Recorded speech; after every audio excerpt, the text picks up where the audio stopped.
أعوذ بالله من الشيطان الرجيم بسم الله الرحمن الرحيم وَلَنَبْلُوَنَّكُمْ بِشَيْءٍ مِّنَ الْخَوْفِ وَالْجُوعِ وَنَقْصٍ مِّنَ الْأَمْوَالِ وَالْأَنفُسِ وَالثَّمَرَاتِ وَبَشِّرِ الصَّابِرِينَ صدق اللہ العظیم۔ ایمان والوں کو مشکلات میں، مصیبتوں میں، حالات کی تنگی ترشی میں نماز اور صبر کی تلقین کی گئی۔ اس آیت شریفہ میں حالات کی تنگیوں کا، مشکلات کا ذکر ہو رہا ہے، وہ کس طرح کی ہو سکتی ہیں، اور ان مشکلات کو آزمائش کا نام دیا گیا۔ آزمائش کے کئی مقصد ہوتے ہیں۔ جب آپ کسی کو آزماتے ہیں، ایک تو یہ غرض ممکن ہے پتہ چل جائے کہ کھرا کون ہے اور کھوٹا کون، اپنا کون ہے اور پرایا کون، مشکل میں ساتھ دینے والا کون ہے اور چھوڑنے والا کون۔ آزمائش کا ایک مقصد یہ ہوتا ہے کہ دوسروں کو پتہ چل جائے، یہ دیکھو ایسے ہوتے ہیں ماننے والے اور یہ ہیں نہ ماننے والے۔ آزمائش کا ایک مقصد یہ بھی ہوتا ہے کہ جو آزمائش پر پورا اترے اسے انعام دیا جائے، اسے محبتوں سے نوازا جائے، اس کے اوپر اور عنایات ہوں کہ یہ آزمائشوں پر پورا اترا، اور جو پورا نہ اترے اسے خود سے دور کیا جائے۔ اللہ جل شانہ اپنے بندوں کو آزماتے ہیں۔ جب حضرات انبیاء کرام علیہم الصلاۃ والسلام جیسے پاک باز نفوس اللہ نے آزمائے ہیں، حضرات صحابہ کرام رضی اللہ عنہم اجمعین جیسے حضور کے جانثار آزمائے گئے، اللہ کے محبوب بندے اولیاء اللہ آزمائے گئے، تو میں اور آپ کیا چیز؟ فرمایا آزمائشیں آئیں گی اور ہم مختلف طریقوں سے آزمائیں گے۔ وَلَنَبْلُوَنَّكُمْ بِشَيْءٍ مِّنَ الْخَوْفِ، مثلا ہم تمہیں خوف دے کر آزمائیں گے۔ جہاں تک آیت شریفہ کے نازل ہونے کے وقت کا تعلق ہے تو ظاہر سی بات ہے کہ یہودی بھی ارد گرد سے پوری کوششیں کر رہے تھے اسلام اور مسلمانوں کے خلاف۔ مشرکین مکہ بھی پوری طاقت لڑائے ہوئے تھے کہ کسی طرح ان کو مٹا دے۔ ہر طرف سے مخالفت، دشمنی تھی۔ اس زمانے میں وہ خوف کی شکل تھی۔ پھر ہر زمانے کے خوف کی الگ شکل ہو سکتی ہے۔ آج کے زمانے کے خوف کی الگ شکلیں ہیں۔ آج تو خیر بات بات پر خوف ہے، یہ نہ ہو جائے، وہ نہ ہو جائے، یہ نہ ہو جائے، وہ نہ ہو جائے۔ ہر وقت انسان خوف اور خدشے کے اندر جکڑا ہوا ہے۔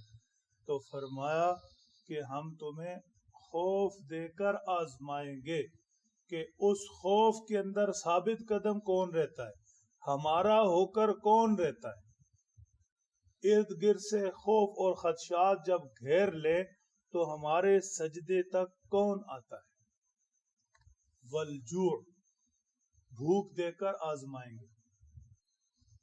اس زمانہ میں جب یہ آیت شریفہ نازل ہوئی، کاروبار پر یہودیوں کی گرفت تھی، مشرکین مکہ تجارت پر حاوی تھے، مسلمانوں کے خلاف بائیکاٹ کا زمانہ تھا، بھوک سر چڑھ کر بول رہی تھی۔ خود اللہ کے پیارے نبی صلی اللہ علیہ وسلم کئی دن فاقوں میں گزر جاتے۔ حضرات صحابہ کرام میں بڑے بڑے نام بھوک سے بے ہوش ہو کر گلی میں گر جاتے۔ غزوہ خندق کے موقع پر ایک صحابی حاضر خدمت ہوئے، عرض کی یا رسول اللہ صلی اللہ علیہ وسلم اب تو بھوک سے حال یہ ہے اپنا وزن برقرار رکھنے کے لیے پیٹ پر پتھر باندھ لیے۔ اللہ کے پیارے نبی صلی اللہ علیہ وسلم نے اپنا مبارک کرتا اٹھایا اور سب حضرات صحابہ کرام کو دکھاتے ہوئے ارشاد فرمایا، دیکھو میں نے 2 پتھر باندھے۔ بھوک سے ہم آزمائیں گے۔ دیکھنا یہ ہوگا کہ بھوک کے اندر بھی کون ثابت قدم رہتا ہے، ہمارا ہو کر کون رہتا ہے، ہم سے کون جڑا رہتا ہے اور کون بھوک میں لڑکھڑا جاتا ہے۔